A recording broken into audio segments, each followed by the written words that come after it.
1757. En enero de 1757, el gobernador Pedro de Ceballos debió dirigirse con su cortejo a San Juan, hoy corazón del Río Grande del Sur, donde acampaba el ejército español que acababa de aplastar la rebelión de los guaraníes debido al Tratado de Permuta entre España y Portugal de 1750. Una columna al mando de José Joaquín de Viana, gobernador de Montevideo, lo esperaba a orillas del Salto Chico, en la banda oriental del río.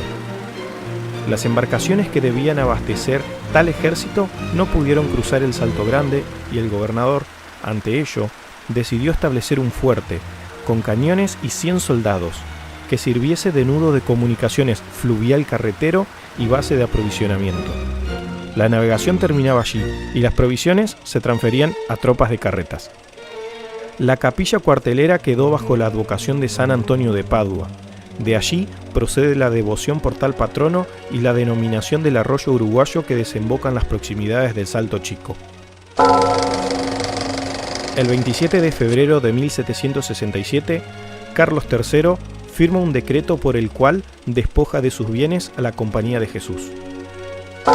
En 1768, después de la orden de expulsión de los jesuitas, se utilizó el fuerte que había sido usado desde 1757 como base de operaciones durante la Guerra Guaranítica y contra el Portugal en la vecina ciudad de Salto, como el lugar de detención de los sacerdotes, a medida que eran aprehendidos en los pueblos misioneros.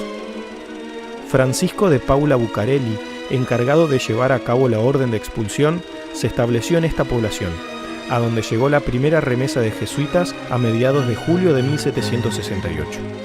El 5 de agosto del mismo año fueron trasladados a Buenos Aires. En el momento de ser expulsados los jesuitas del territorio de Entre Ríos, existían 3 grandes propietarios, cuyos terrenos abarcaban más de las 2/3 partes de la superficie total del territorio, es decir, unas 2.200 leguas cuadradas. Estos eran la Compañía de Jesús, Francisco de Larramendi y Antonio de Vera y Mujica. Lo que hoy ocupa Concordia era propiedad de los primeros.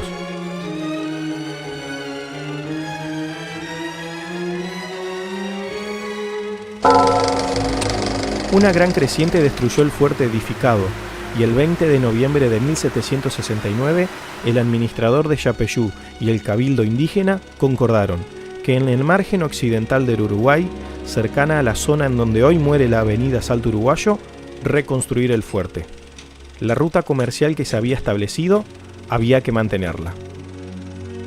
Así nació San Antonio de Salto Chico. La fundación de Salto Chico originó la expansión territorial misionera, especialmente desde Yapeyú. Don Juan de San Martín mandó a establecer 4 estancias comunitarias, llamadas Tupambaé. En 1777 se crea la estancia San Gregorio, en el rincón del Uruguay, con el Mocoretá y Nuestra Señora de la Concepción Mandisobí, entre los arroyos Mandisobí Grande, Gualeguaycito y el río Uruguay. Más tarde, cerca de 1780, crea las estancias de la Merced, entre el río Miriñay y el Timbó, y la estancia Jesús del Yeruá, entre el Yuquerí Grande, el Yeruá y el Uruguay. Después de la expulsión de los jesuitas, sus tierras fueron distribuidas o simplemente ocupadas por quienes reconocieron su ubicación estratégica. Quienes habían obtenido donaciones o comprado tierras habían abandonado sus propiedades debido a las invasiones indígenas, plagas, fieras y sequías que hacían la vida en el territorio insoportable. Hacia 1780, Entre Ríos era un vasto desierto, de difícil acceso, poblado de fieras, peligroso y con la única atracción de su riqueza pecuaria. En cuanto a aquellos que pudieron haberse asentado en esta zona, se menciona a Bernardo José González, en un campo en el Rincón del Yeruá, a Francisco Fontán, con un campo en la Cuchilla Grande, en las caídas del Uruguay, a José Francisco Centurión, en un campo frente al río Uruguay, entre los arroyos Yuquerí Grande y Yuquerí Chico, a Antonio Barquín, comandante policial, con un campo llamado Rincón de Yeruá, y a Dionisio Duarte, que obtuvo o compró tierras en Concordia. La fundación de Salto Chico originó la expansión territorial.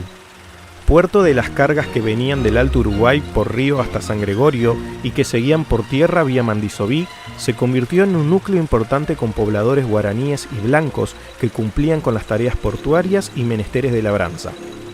Se encontraba una capilla que contaba con campana. Las paredes eran de piedra y techo de paja. Contaba con sacristía y trassacristía, un altar de piedra, con San Antonio de bulto en su nicho, con su niño y con su velo de tafetán, 3 crucifijos y un cementerio cercado. Aunque aún no había un sacerdote permanente, se recibía su periódica visita y el culto se celebraba con regularidad y dignidad. 6 casas de alojamiento, 23 casas de los naturales, una cárcel, una quinta cercada de palizada y rama, con 26 naranjos dulces frutales y 2 chacras con maíz, zapallos, sandías y diversos animales de cría. Finalmente subraya especialmente la existencia de una casa que servía de escuela. San Antonio se desarrolló gracias al intenso comercio desde el Alto Uruguay. Esta actividad se mantuvo hasta 1810, cuando llegaron las luchas a la región. San Antonio fue disminuyendo en su pujanza.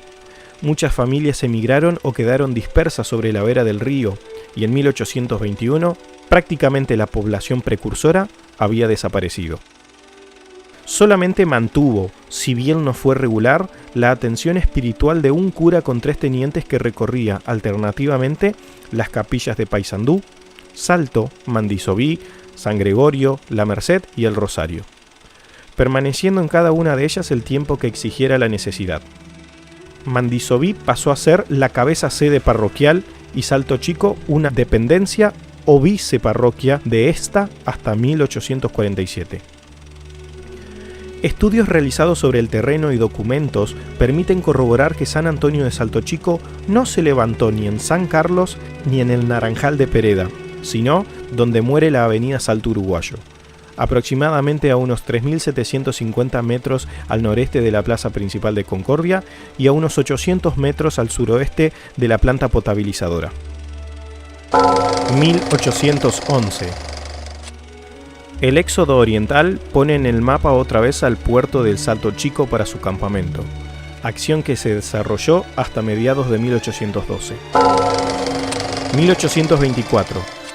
Asume la comandancia Evaristo Carriego del segundo departamento principal y designa al subalterno teniente coronel Pedro Espino al cuarto departamento de Mandisoví. Desde principios de 1824, coincidentemente, el fray mariano José del Castillo era el cura de Mandisoví, sobrino de Carriego. Mandisoví en esa época declinaba su progreso por las luchas en la provincia y ataque de los portugueses. Tanto del Castillo como Espino participaron en una reunión con Carriego y de ella salió la idea de buscar un lugar más adecuado para el progreso de Mandisoví. En una carta de Carriego al gobernador Solá se le comunicó el proyecto y designaba a la Barra del Yuquerí como futuro emplazamiento resultante de la mudanza del pueblo. Carriego informó a la población y los vecinos aceptaron gustosos la propuesta. Carriego ya conocía la zona, y esta vez fue del Castillo el que la recorrió y le dio el visto bueno. Pero el traslado del pueblo no llegó a concretarse. Carriego ingresaba como diputado al Congreso General Constituyente. El actor principal de la idea se retiraba del escenario, pero la idea quedaría viva en sus otros 2 protagonistas, P. del Castillo y Espino.